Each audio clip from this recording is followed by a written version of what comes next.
The woman spent all her savings on a first-class ticket, just so she could kill herself on the plane. But when she hid in the bathroom, getting ready to take poison, the plane suddenly started to shake violently. The sudden weightlessness threw her straight to the ceiling. She could clearly feel the plane going into a rapid dive. But when she woke up again, she was already on the ground. She was lucky to survive. But cries of pain came from all around. The ground was covered with passengers' bodies. She finally found one survivor with great difficulty. But just as she tried to help, he started coughing up blood, and then died right in front of her. She could not believe what she was seeing. She never thought her suicide attempt would ironically save her life. While those who wanted to live ended up dead, the woman quickly started shouting loudly, hoping there were other survivors on the plane. Just then a man's voice came through. It turned out to be Paul, whom she had just met at the airport. Seeing he was still alive, Daisy was very happy. Luckily they only had some surface injuries. Then to keep warm, they hid inside the cabin. But as soon as they went in, Paul lifted his shirt. Turns out he looked fine on the outside, but actually had serious internal injuries.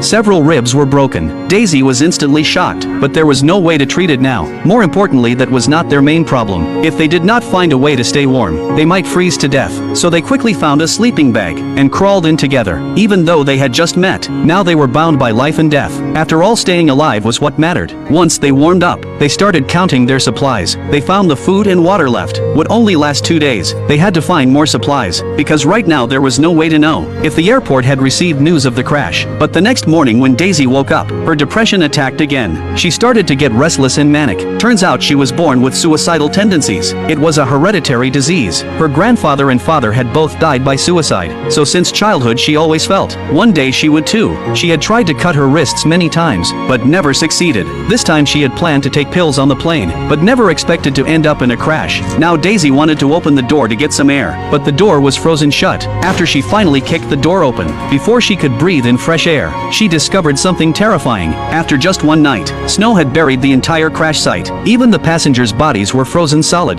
But in this way, the bodies would not rot. Seeing this, she became sad. She had wanted to die, but instead she survived. Life really was unfair, but the dead were gone. Their grief could not change anything. What mattered now was that she was still alive. But in this harsh environment, they could not last much longer. The snow outside was falling heavier. Paul thought they could not stay here. They should leave right away, because even if rescue came, by then the snow would cover the whole mountain, and rescuers would never find the site. So leaving now was the best choice. But Daisy disagreed. She thought waiting for rescue here was the best plan. More importantly, she no longer wanted to live. She would rather just freeze to death here. Paul of course refused. He tried to drag her away. Let's go. Back up. Are you kidding? Is this some kind of like attention-getting thing? Where you want me to beg you or something? Because if so... Really don't care, just get out. Are you serious? Please, just stop being an asshole. Hearing this, Paul got angry and walked away.